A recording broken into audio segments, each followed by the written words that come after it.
The alarm pierced through the darkness at 5:47 a.m. A hand shot out from under the covers, silencing it with practiced precision. She lay there for a moment, staring at the ceiling of her cramped studio apartment in Brooklyn. The paint was peeling in the corner where the leak had been.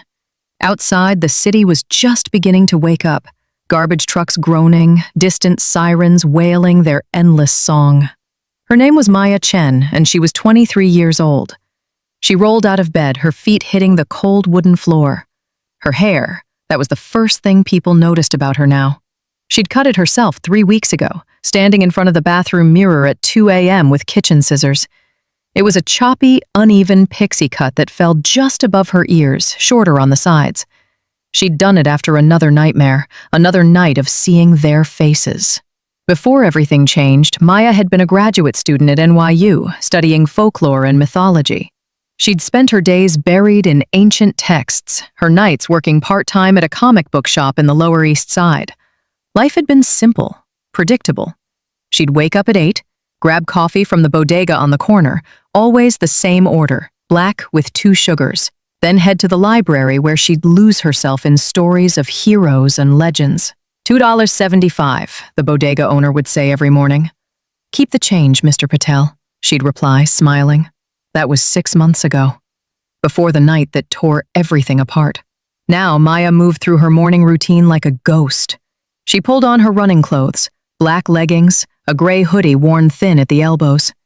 She tied her sneakers, the same pair she'd had for 2 years, the soles nearly smooth from countless miles pounding pavement.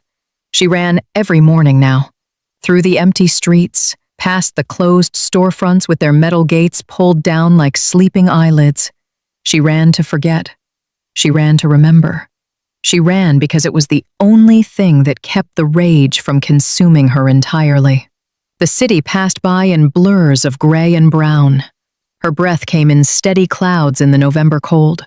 Her phone buzzed in her pocket. Probably her younger brother, David, 16 and still naive enough to think things would go back to normal. "You can't keep doing this," he'd told her last week, sitting across from her in a diner she'd chosen specifically because it was too loud for emotional conversations. He was picking at his fries, his eyes red-rimmed behind his glasses. "Maya, they're gone. Running yourself into the ground won't bring them back." She'd stared at her untouched coffee. "I'm not trying to bring them back. Then what are you trying to do?" She didn't answer. How could she explain that every morning she ran past the alley where she'd found the symbol? The crude drawing spray-painted on the brick wall. A turtle shell with a katana crossed over it. A message, a warning, a declaration of war. Her parents had been collateral damage, they said. Wrong place, wrong time. The official story was a gas leak in their building. 17 people dead. But Maya had seen the footage from the security camera across the street before it disappeared. She'd seen the shadows moving with purpose, heard the sounds that weren't explosions but something else, something deliberate. And she'd seen him, the figure in the rooftop across the street, watching, waiting. A silhouette that moved like liquid darkness, with something strapped to his back. Swords. She stopped running, her hands on her knees, gasping for air in the middle of a playground in Fort Greene Park. The swings moved gently in the wind, their chains creaking. This was where she came to think now, where she came to plan. Her phone buzzed again. This time she answered. "What? Jesus, good morning to you too." It was her roommate from before, Jessica, 24, still trying to maintain their friendship despite Maya pushing everyone away. "Did you eat? Are you sleeping?" "I'm fine." "You're not fine. Maya, you haven't been to class in weeks. Your advisor called me. They're worried about you." Maya watched a father push his daughter on the swings, the little girl's laughing laughter cutting through the cold morning air.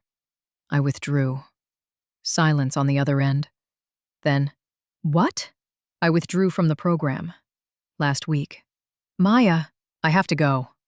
She hung up before Jessica could respond. The truth was she couldn't sit in libraries anymore, couldn't pretend to care about ancient myths when modern monsters walked the streets. She'd found something else to occupy her time. The comic shop where she'd worked, her boss, an old man named Frank, 67, a Vietnam vet with stories he never fully told. He'd noticed the change in her. "You looking for something specific?" he'd asked one evening when she'd stayed after closing, going through the back issues. "Information," she'd said simply. He'd studied her for a long moment, trying. "I'm sorry," she whispered to the photos of her parents taped to her wall.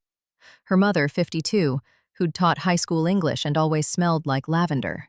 Her father, 55, an accountant who'd loved bad puns and Sunday crosswords. Tonight she would finally get answers. Tonight everything would change again. She just didn't know she was about to walk into a war that had been raging in the shadows for decades. A war between ancient clans, mutant warriors, and the last surviving ronin seeking his own vengeance. Two paths of revenge about to collide in the darkness of New York City.